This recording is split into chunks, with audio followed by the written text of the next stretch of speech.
Subhanallah, betapa selama ini kita sering menyia-nyiakan waktu kita. Padahal semua waktu adalah waktu yang paling penting. Makanya saya mengajak, hiduplah di saat ini. Keluar dari sini saat ini, keluar saat ini, keluar terus saat ini. Dan ketika kita bisa memunculkan itu, subhanallah, kita telah membuka keran kebahagiaan pada diri kita. Dan kita baru sadar bahwa sesungguhnya yang menutup keran kebahagiaan selama ini kita sendiri.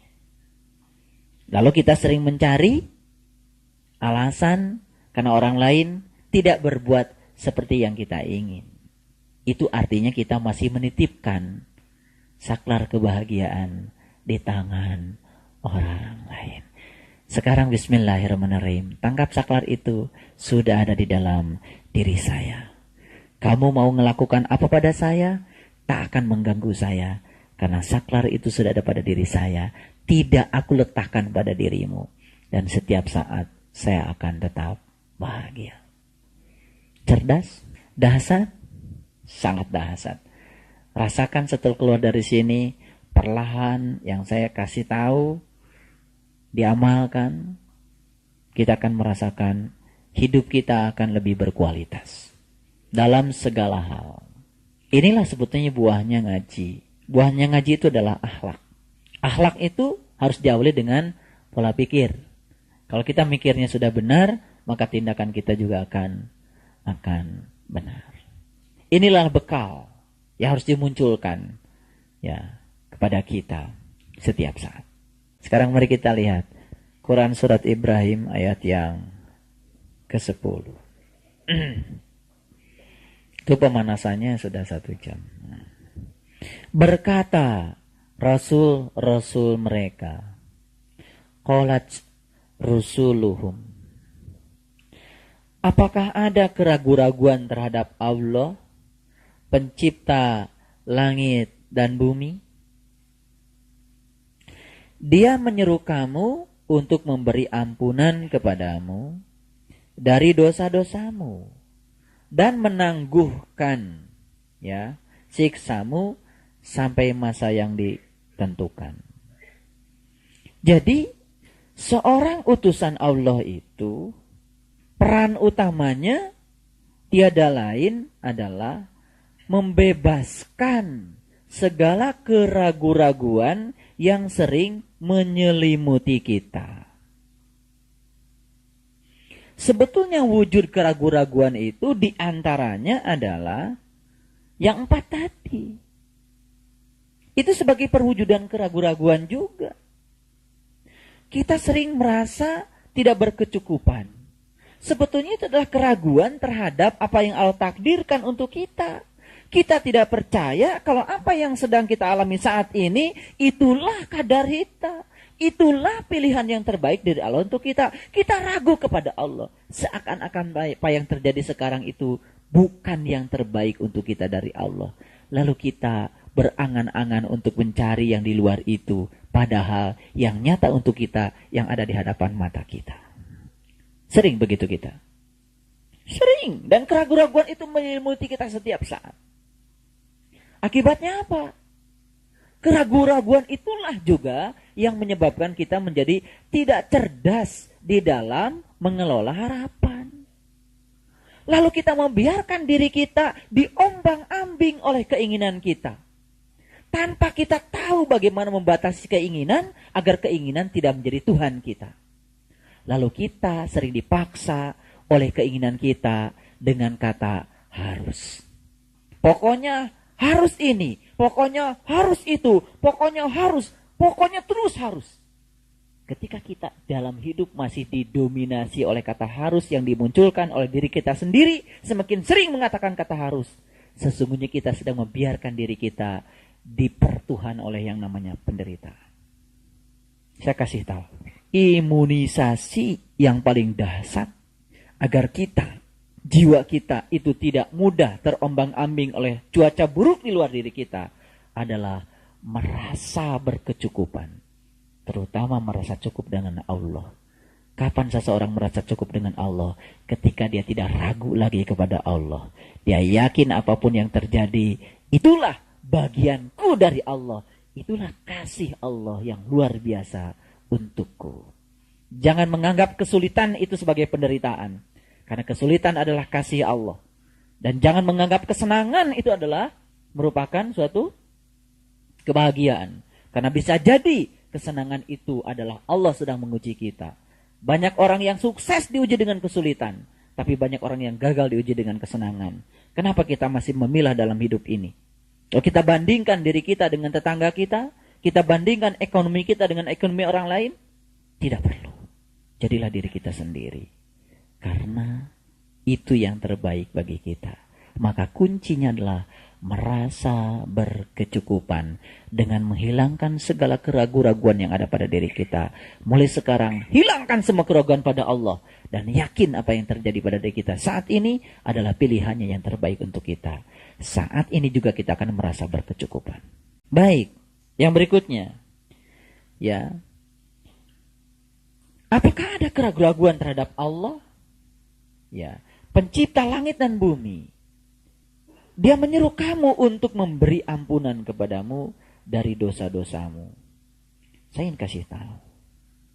Sebetulnya kita selama ini menganggap bahwa ampunan itu berwujud sebuah penghapusan catatan amal yang dilakukan oleh Allah di dalam buku amal kita tanpa kita tahu.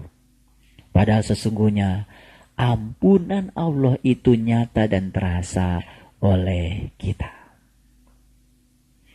Ketika kita bisa keluar ya dari situasi, bukan situasi yang sempit menjadi lapang, bukan. Kelapangan itu bukan di luar diri kita, tapi di dalam diri kita. Ketika kita bisa merasakan sebuah rasa yang lebih damai, lebih nyaman, bahkan mungkin kita belum bisa keluar secara physically dari satu situasi kepada situasi yang lain. Sebetulnya ampunan Allah di situ sudah mulai hadir. Karena dia berwujud energi dan kita bisa merasakannya. Makanya bersyukurlah ketika kita merasakan, alhamdulillah, saya merasakan kok lebih enteng. Karena sekarang manusia itu sedang berhijrah kebanyakan dari satu kegelapan kepada kegelapan yang lain. Sangat sedikit manusia yang hijrah dari kegelapan kepada yang terang benderang.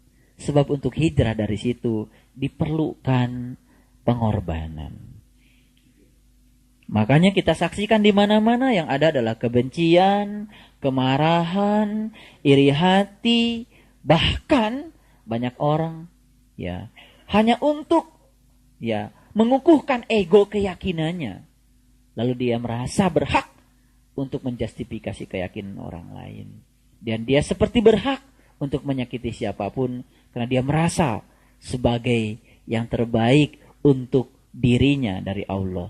Dan itu adalah suatu kesombongan. Jadi ketika kelembutan sudah mulai datang, itu sebetulnya ampunan sudah datang.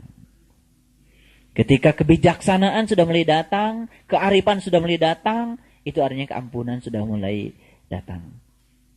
Subhanallah. Sebetulnya taubat yang sesungguhnya itu adalah ketika kita betul-betul kembali kepadanya.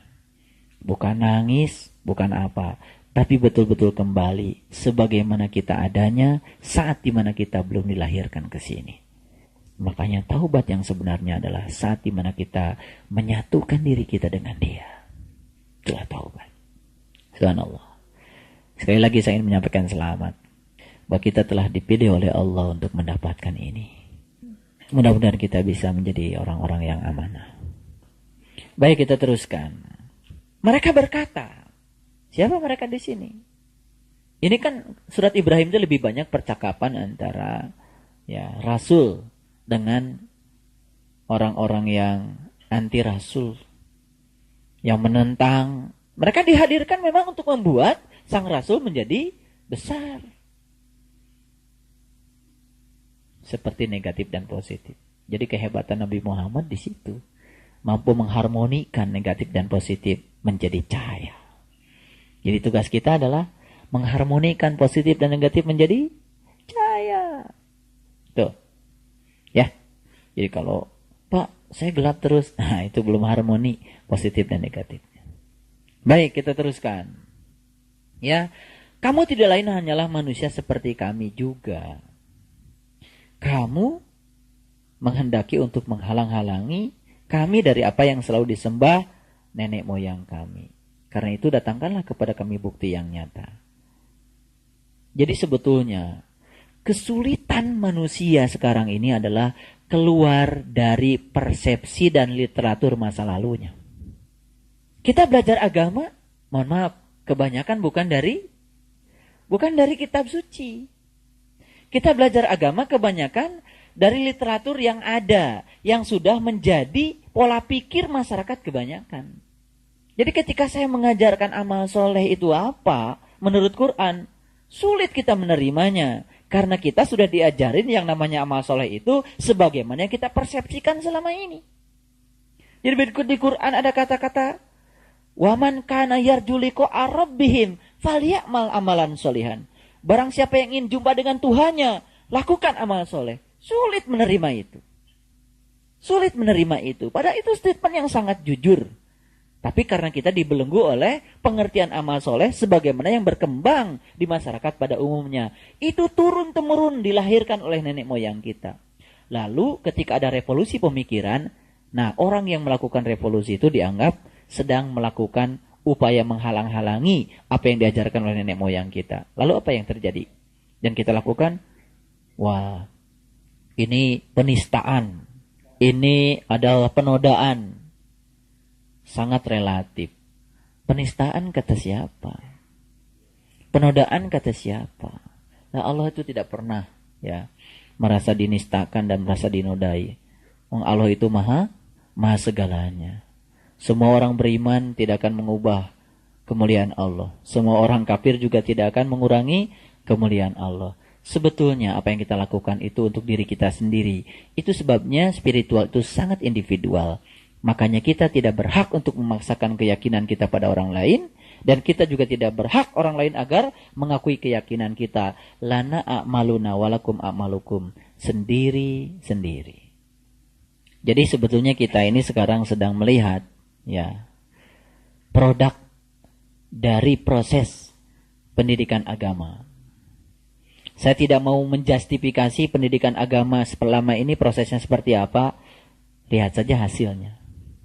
Hasilnya adalah kita menyaksikan begitu melihat manusia yang rentan terhadap situasi yang di luar dirinya. Manusia yang mudah marah, manusia yang mudah bertindak anarkis, itu produk. Dan kita harus jujur sebetulnya produk itu dihasilkan dalam suatu proses. Jadi kalau produknya seperti itu, pertanyaan besar. Proses yang selama ini dijalani seperti apa? Itulah barangkali tugas kita semuanya. Kita tidak cukup ya menafkahi diri kita dengan apa yang kita dapat. Itu juga mesti egois. Ada tugas baru bagi kita. Bagaimana kita menjadi hidup? Maka kita harus mampu memberi kepada orang lain agar kita bisa hidup. Makanya tugas dakwah tidak hanya ada di tangan saya. Semua kita harus mendakwahkan dengan kapasitas kita masing-masing. Ada yang mendakwahkan dengan sabar yang luar biasa. Ada yang mendakwahkan dengan ikhlas yang luar biasa. Ada yang mendakwahkan dengan harta yang punya. Silakan kita memilih cara dakwah kita masing-masing. Intinya adalah bagaimana kita menjadi bernilai bagi orang lain. Menjadi para utusan Tuhan. Menjadi kepanjangan tangan Tuhan. Biarpun orang lain mengejek seperti itu. Kamu kan hanya manusia biasa seperti saya. Lalu kita mau mencari manusia yang seperti apa dalam hidup ini? Yang sakti, yang bisa berjalan di atas air, yang bisa terbang seperti burung. Kalau yang terbang seperti burung, ya burung. Yang bisa berjalan di air, ya ikan. Manusia bukan ikan, bukan burung. Makanya saya pernah katakan di tempat ini, kalau ingin sempurna hidup, belajarlah untuk menjadi apa adanya. Burung menjadi sangat berguna kalau dia memerankan diri sebagai burung. Anjing menjadi sempurna perannya kalau dia memerankan diri sebagai anjing, mulia. Itulah tasbihnya dia. Tasbihnya dia menggonggong tasbihnya. Kucing menjadi kucing ketika memerankan diri sebagai kucing. Yang celaka, manusia memerankan diri sebagai kucing, sebagai anjing. Akibatnya apa? Manusia tidak menjadi manusia. Ketika manusia tidak memerankan diri menjadi manusia, disitulah manusia akan turun kemuliaannya di hadapan Allah. Itu yang disebut dengan ulaika kal an'am. Nah, makanya tugas kita adalah menemukan peran kita. Ya, jadi jangan kecil hati dengan peran kita. Wah, saya Pak, perannya cuma tukang sapu. Itu peran yang luar biasa. Tiap hari bikin bersih halaman, bikin bersih taman, itu peran. Dan kalau kita menyadari peran itu juga menjadi berkah. Nah, kita itu sering menjadi kecil hati ketika kita tidak merasa berkecukupan dengan peran kita. Padahal sudah jelas Allah mengatakan, la in syakartum la azidannakum. Kalau merasa cukup, aku akan tambah. Jadi ternyata kunci untuk ditambah kenikmatan oleh Allah tuh merasa berkecukupan dulu. Ketika kita ingin lebih, nah, kata lebih itulah yang telah membuat kita menjadi menderita. Kalau kita memaksakan diri agar apa yang kita inginkan menjadi sebuah kenyataan. Itulah kegagalan hidup.